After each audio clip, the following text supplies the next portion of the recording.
Heart of August is a ballet by Édouard Lock in two parts. Like many of the ballets that we've done together, there's no real narrative, though I think often in Edward's mind there is. There are stories in his mind that's going on which I don't know what they are. And we've worked together now since 1992. So we made, I think, maybe 6 or 7 ballets together. And always, he likes to have music that refers to existing music outside my own composition. And The Heart of August is exactly one of those. And again, as with all his pieces, he always likes to have the musicians on stage, which means, especially if he's touring, as he used to do with his own ensemble, La La La Human Steps, it meant there's a certain economical imperative. So I can only use maybe 4 or maximum 5 musicians. And then I have to find a way of reconciling that with the source of the original music. For example, one of the first ones, probably the second one we did, was based on Tchaikovsky, on Sleeping Beauty and Swan Lake. Now that's music for full orchestra, but I could only have 4 people on the stage, so I have to reduce the orchestra to that. So what I did was to reduce the orchestra to its essentials, which to me, in the case of Tchaikovsky, was string music. But I need something else, so I had a piano. So I had 2 violas, cello and piano, and out of that I then made new versions of Tchaikovsky pieces. Edward would give me these pieces which he felt were iconic pieces, the pieces which people know, ballet lovers know every number from Tchaikovsky. And they would hear them and they would recognize them, but they would not be the same. They would carry the same, if you like, emotional climate. They would have many musical phrases in common, but they would take terms, harmonic terms, melodic terms, which Tchaikovsky would never have done, partly because he was writing like 140 years ago. So in that sense, I'm seeing Tchaikovsky through new eyes. That's what we did with that. Now in that case, you see, the music that we were referring to was existing ballet music. So there, it's a ballet audience would immediately know what's going on. We did one after that, in which he based the music on Purcell and Gluck. Now, in this case, he took the music from opera. And this music was not necessarily known to a ballet audience. Even to a lot of musical audiences, I would say that if you ask people for what pieces do they remember from Purcell, Dido, and Aeneas, they would probably manage 2 or 3 pieces. Dido's Lament, a couple of choruses maybe, but not 15. So the music would sound like Purcell and would behave a little bit like Purcell, but it would not be Purcell. And again, because of the need to have a live on-stage ensemble, I used something which was going to be vocal, because these are operatic pieces. I used the saxophone. And it meant also, economically, if I have one saxophone player, I can have maybe 3 or 4 different saxophones, because she can change between pieces. That also then had a viola, cello and piano. So each piece sort of sets its own rules. He also wanted to do one of Vivaldi's 4 Seasons, and I groaned a bit. I thought, oh wow, really? But I did this with a 5-piece string group in Sao Paulo in Brazil, and there I had no violins, which is surprising because the 4 Seasons is a violin concerto, and I actually had 2 violas, 2 cellos and double bass. Because the violin part in the Vivaldi is not high, so a solo viola can play the original register. So it refers, you recognize this music, but it's not the same. It does things which they don't do. So with The Heart of August, Edward decided, we've done other things too, other kinds of musical references. And with the first part of Heart of August, Edward decided he wanted to use Johann Strauss. At one time he was talking about Richard Strauss, then he realized there was a lot of very complicated legal problems with Richard Strauss. If you tried to set Richard Strauss, the family would be down on him like a ton of bricks, no way. Because he used to be copyright. He only died in 1949. But with Johann Strauss, you're safe. So he wanted to do that, and I thought it was not very promising. It's not the most obvious thing for a contemporary composer to be writing ballet music based on Strauss waltzes, which are in many ways some of the simplest and often most obvious kinds of music. I mean, there's not a lot of subtlety in Johann Strauss. It's happy, cheerful music for Vienna people on New Year's Day most of the time. And most of the time, I don't feel like that. Maybe I might feel like, first thing on New Year's Day, I feel pretty hungover, as I don't feel like Strauss. But then again, he also selected fragments of these, and I made new pieces out of them, and also some references to Gluck as well, which is also Gluck worked in Vienna. So there's this kind of Viennese reference. But then the second part, we extended that, so we made it more Strauss and still some more Gluck, but this time he didn't give me any of the examples he'd given before, so I had to choose them myself, freely. And of course, as with all the others, we were working with a live on-stage ensemble. In this case, I decided the ensemble, I wanted it to be, because of the Strauss, I felt that it needed to have a slightly popular quality, so I thought about using the accordion. I'd used the accordion in a previous piece with Edward, and I thought that would give it a kind of, sort of like a kind of cafe quality, but also the idea of almost everything being in 3/4, almost everything being a waltz, to have the accordion doing that gives it a kind of a particular character. And then I wanted to have the kind of the rich, mellow string quality that you find in a lot of Strauss, so to have the two cellos and bass gives you the rich combination, but low down instead of the higher stuff, and of course the cellos can play quite high anyway. And then you need to have the piano there as a musical director, but also anchoring all things together and to give some music which is for the piano. So everything led to this particular combination. And in the second half, it was a lot more tricky, I must admit. The first half, which we did last October, was successful, and we worked together, Geert, myself, and HERMESensemble. We got on really well, both musically and socially. We found that we had a nice, gentle sense of humour between us. There was a good spirit. It was not kind of like they're in awe of some great composer, which I'm not. I just come in, I'm a musician like them, and we just all work together as colleagues and friends. And it was a good spirit. And so that continued into this. And this time, because it was more problematic finding the music and finding the exact right kind of music, it was harder. So I relied more and more on Geert as an intermediary between me and Edward, because Edward didn't necessarily know what he wanted. So I had to offer him things. And then he would say, oh yeah, but I need more of this. And at first, he'd had the idea that the second part would be much shorter than the first part. The first part I think was maybe 50, 55 minutes, quite long. And at first he told me, well, maybe only 15, 20 minutes would be fine. So okay, fine. Then gradually, maybe 20, 24. And then he said all the pieces should be about 3 minutes long. So okay, 24, that's 8 pieces. So maybe 10, that's 30 minutes, okay, 10 pieces. Then suddenly the pieces started to be longer than that. And then maybe we started to change the tempos, extend, repeat within, put transitions and so on. And so it extends, and eventually, we're still not completely sure how long it is, but I guess it's around about 50, 55 minutes, just like the first half. So it's another big piece. But in this process, because a lot of this was happening quite late, I did rely completely on Geert to use his intelligence and his knowledge of what goes on stage, the practicalities of that, and to liaise with Edward and to find solutions. Geert was always very polite and asked if what he was doing was right. I said, look, what you do is always right. Don't bother asking me. What you do is right. You will always be right. And the musicians were very willing. It was a tricky time for them, because sometimes they were suddenly finding new pieces and several pieces in one day. But they responded with the spirit, and it's just great. I'm full of admiration for Hermes and for Geert and what they do. This project wouldn't have been possible with different kinds of musicians. I'm sure of that.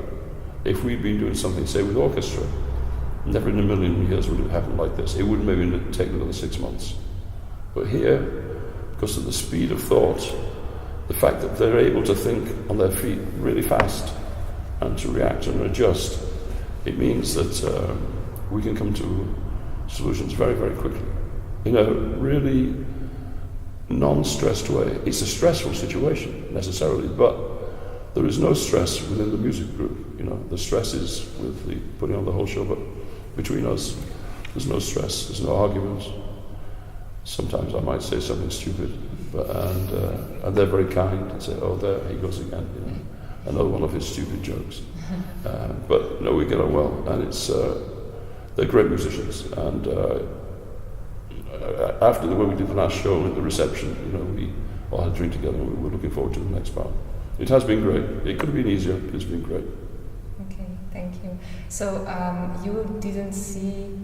Actually, you had more contact with the dancers and with Édouard than... Entirely. Okay. I had no contact with the dancers until I'm here, because in each case I've come maybe like 3 or 4 days before the premiere. But Geert had the ongoing thing, like the music would arrive. And in this case, sometimes Geert was helping with processing the music because we were so tight with time. So Geert was there, getting the music. Get MP3 so Ed could hear something, but then to work with the players to do their rough recordings. And then, of course, when I write the music, I'll put a tempo on the piece. But that tempo is what if I'm sitting in my studio at 2 o'clock in the morning writing music, and I put crotchet equals 64, crotchet equals 72, and writing away. And I think, I'm going to bed, so crotchet equals, have a glass of whiskey, go to bed at 5. But when you get in the real space with the dancers, they want to move faster sometimes, or even slower. And so Geert is the person who says, Gavin says 64, and we just change it. And then if we do that, then maybe we have to add a little bit more, or to repeat something, or that's the human way of creating a theatre work. And in the end, it's a theatre work, it's not a piece of pure music. And ultimately, I always feel that writing for dance, the music is at the service of the dance. It's rather like, I remember a friend of mine who worked a lot in the theatre, the National Theatre in England, and he would write music for Ibsen, for Strindberg, all kinds of things, and he'd write what he felt was a very beautiful cue for a particular scene. And the director would say, "Yes, John, it's a very beautiful cue, but it's not right, it doesn't work." And if once the director says it doesn't work, there's no answer. It might be the most beautiful thing in the world, but if it doesn't work, then it's not right for the theatre. And so if something doesn't work for Édouard, we have to change it. He doesn't change. So we are at the service of the dance. But the dance can't exist without us. So it's give and take. But ultimately, we're the ones who have to be flexible, really. And the ones who are really in the firing line are Geert and the musicians, because they're the ones on the stage. If anything goes wrong, they're the ones who are there. So I'm completely in their hands, and I trust them completely. Okay, thank you.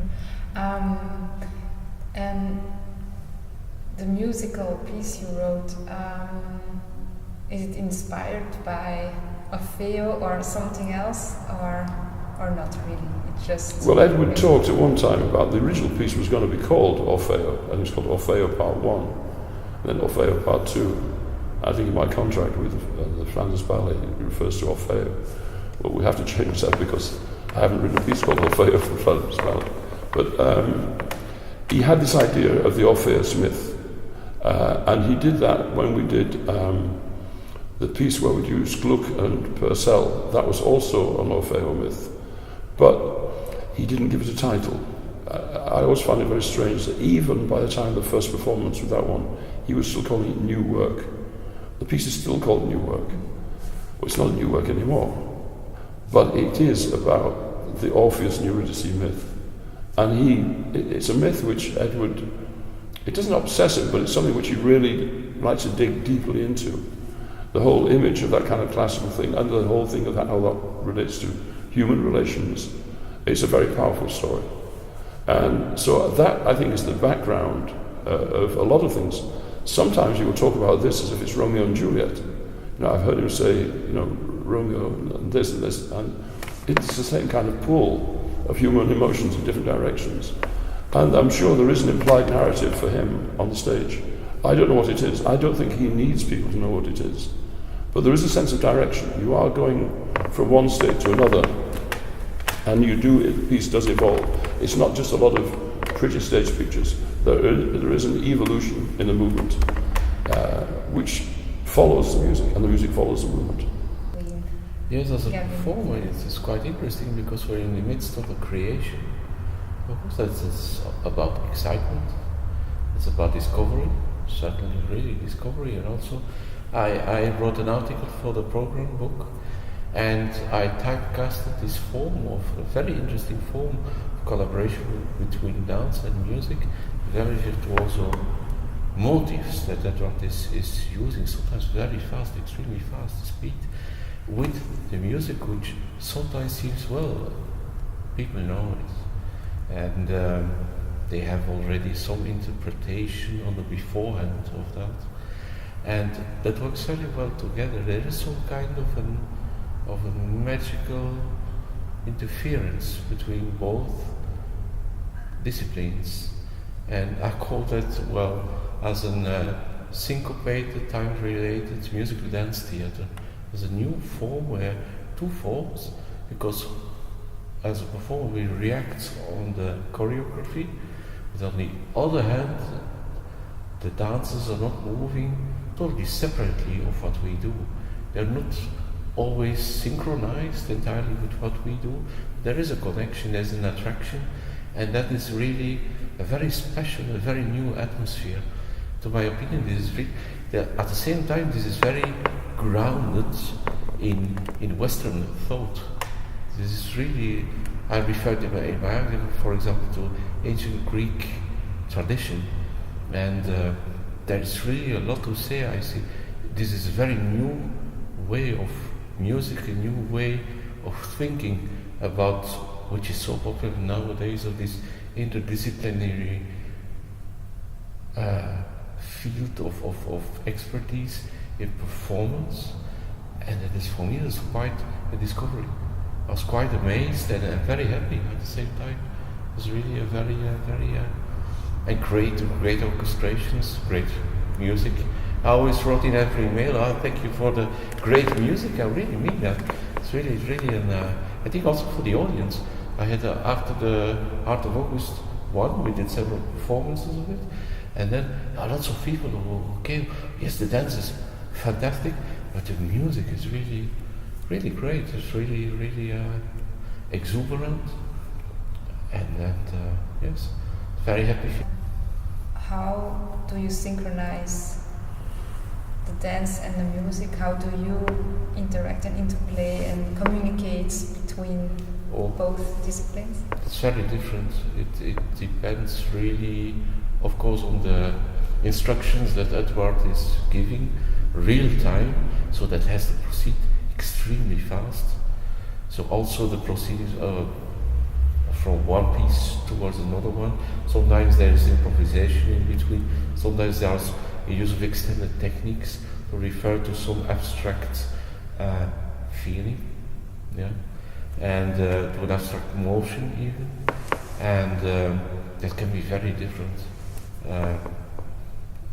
At a certain point, now in Heart of August 2, second one, which that we have now, I have to react, starting a theme, certain point, to the movement of Juliet, who's the main female dancer, and at some other points, Édouard is giving instantaneously commands to, well, give me new music, or give me that, and that has to proceed always, of course. The interaction may not stop. That is really the challenge in it. But at the same time, again, the excitement in music, excitement in performance, because this is, of course, well, as a performer, playing the written music, of course, well, we have score, and at the same time also creating out of this music within the abstract vision, abstract images that we see, there are abstract pictures that we create together with that, some kind of a blend, really. And that I also believe strongly in these abstract images. For me, abstract images, there is no greater power than an abstract image. And in this way, sometimes that's what Édouard also asks from us. So, first instruction I remember was that you said, well, Édouard is in charge of the tempos. And sometimes we are creating, at the end of Art of Opus 1, well, there is of course a score which is a perfect transcription of Blue Danube. That's also the title of the piece, although everyone knows Under schönen blauen Donau. It's part of the common history, the common mind of the people. But Édouard said, no, I don't want this in the tempo that everyone knows. It has to start as a negatio, as an opposite of what everyone would expect, because at that time it functions as a catharsis in the piece. That was the reason really why we wanted it like that. And towards the end we were speeding up onto what everyone's finally expecting, and then the piece ends. So it's really, sometimes it's very related to stage, what's happening on stage. But sometimes, on the other hand, it's also like in Art of Opus 2, there is also often that the tempo of the music involves sometimes also the action of dance. So it's really a new way of chamber music, which is really, really very interesting. I think in some years, I think I'm very convinced of that a researcher in dance will do some further and deeper research into this very special way of treating dance and music into one unity. It's really great. That's the brilliant impression as a performer that came to me. So the one thing I forgot about the Blue Danube. When we were rehearsing yesterday, there was a lady came and spoke to me, and she was I think she's working with it in the opera and in the ballet, and she'd seen part one. And she couldn't believe when we got to the end that we were going to play the Blue Danube, the most obvious of all Strauss waltzes. There've been lots of Strauss in there, Emperor Waltz, Vienna Woods, all kinds of things. But she said, surely they won't do the Blue Danube. And sure enough, at the end we did the Blue Danube. And she said she thought it was so courageous, and she thought it was also very witty. It had some humour too.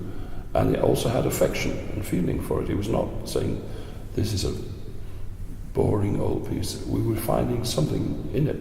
In fact, remember Schoenberg actually said, he referred to the otherwise very beautiful Blue Danube waltz. He had a great affection for the Blue Danube.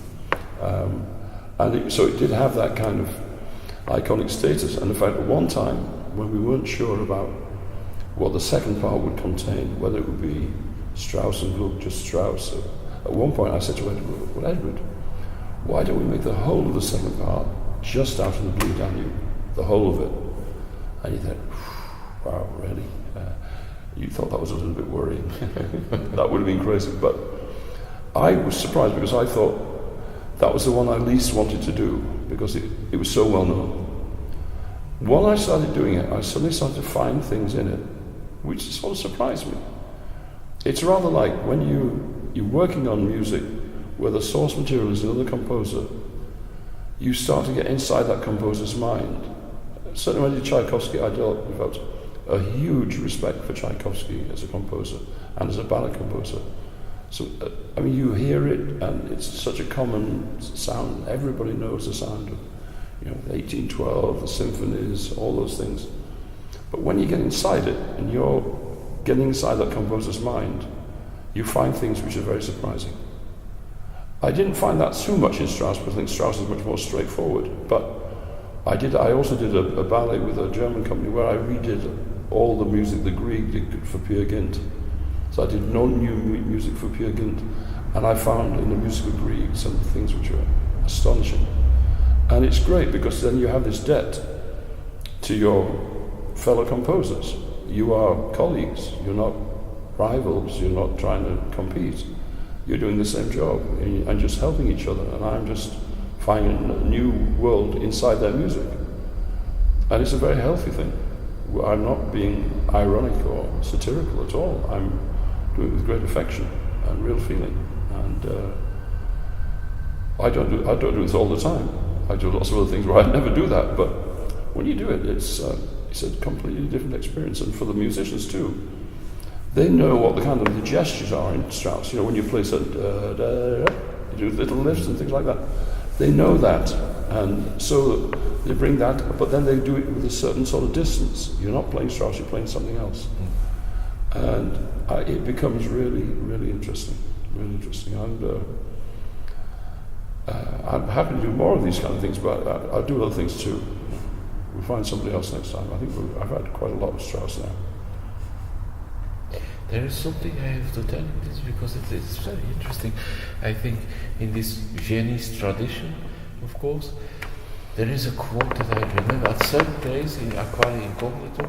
There is an extremely beautiful modulation toward A flat major with a dominant chord.